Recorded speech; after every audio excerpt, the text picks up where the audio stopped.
अगर कोई पूछे कि हमारे शरीर का सबसे बड़ा अंग कौन सा है, तो जवाब है त्वचा। और ये सिर्फ एक परत नहीं है, बल्कि एक पूरा इंटेलिजेंट सिस्टम है।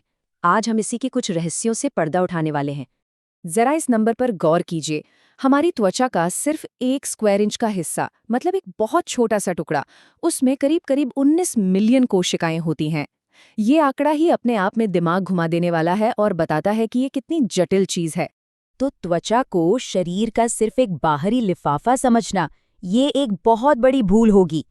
ये एक एक्टिव और डायनामिक ऑर्गन सिस्टम है, जो हमारे जिंदा रहने के लिए बेहद जरूरी है।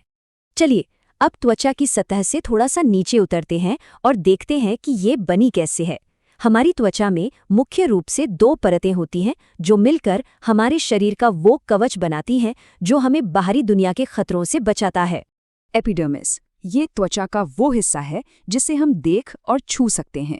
ये एक बहुत मजबूत, वाटरप्रूफ ढाल की तरह है। और इसकी सबसे दिलचस्प बात यह है कि इसमें अपनी खून की नसें नहीं होती। तो फिर इसे पोषण कैसे मिलता है? ये अपनी नीचे वाली परत पर निर्भर करती है। हर त्वचा कोशिका की जिंदगी भई एक कमाल का सफर है। लगभग 4 हफ्तों का एक तरफा टिकट। ये सबसे निचली परत में पैदा होती है, फिर धीरे धीरे मजबूत होती, वाटरप्रूफ बनती हुई सतह की ओर बढ़ती है और अंत में एक बलिदान परत का हिस्सा बन जाती है।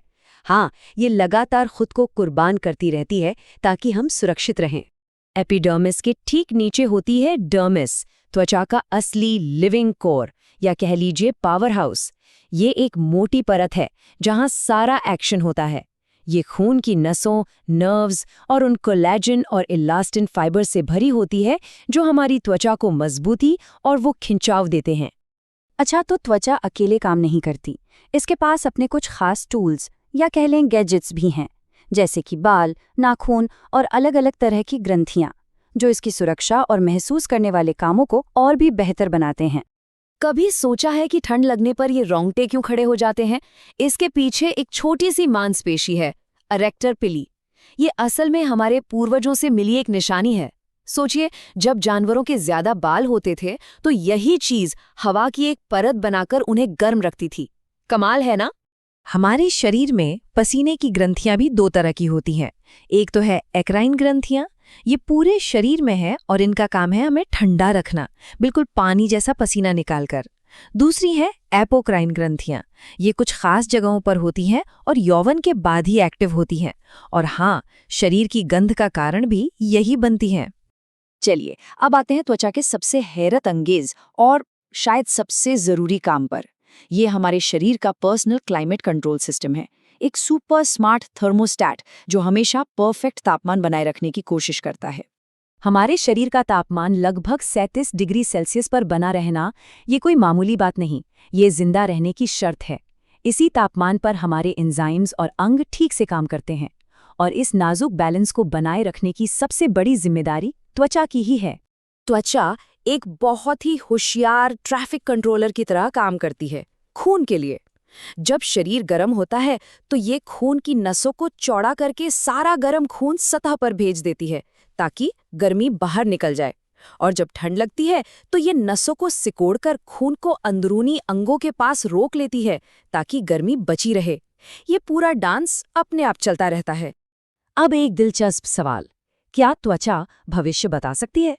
सुनने में तो ये किसी साइंस फिक्शन फिल्म जैसा लगता है ना, लेकिन यकीन मानिए, एक तरह से ये सच है। हमारी त्वचा पूरे शरीर के लिए एक अर्ली वार्निंग सिस्टम की तरह है। और देखिए, ये कैसे काम करता है। जैसे ही त्वचा को बाहरी ठंड का एहसास होता है, वो फौरन खून की नसों को सिकोड़ने का सिग्नल दे देती है।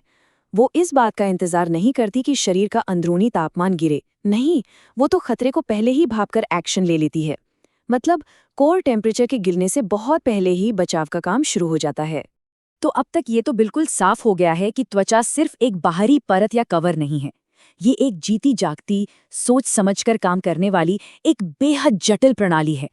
सोचिए, ये एक फिजिकल ढाल है, हमें इन्फेक्शन से बचाती है, हमें दुनिया को महसूस करने में मदद करती है, विटामिन डी बनाती है, शरीर में पानी का बैलेंस रखती है और हाँ, हमारे तापमान को भी एकदम सटीक कंट्रोल करती है। मतलब ये इंजीनियरिंग का एक जीता जागता चमत्कार है। हमारी त्वचा हर पल, हर सेकंड महसूस कर रही है, बदल रही है और हमारी हिफाजत कर रही है। ये जो खामोश इंटेलिजेंस सिस्टम है, ये हमें हर पल इतने परफेक्ट बैलेंस में कैसे रख पाता है? ये एक ऐसा सवाल है जो हमें याद दिलाता है कि जानने और खोजने के लिए अभी बहुत कुछ बाकी है, और जवाब शायद हमारी उंगलियों के नीचे ही है।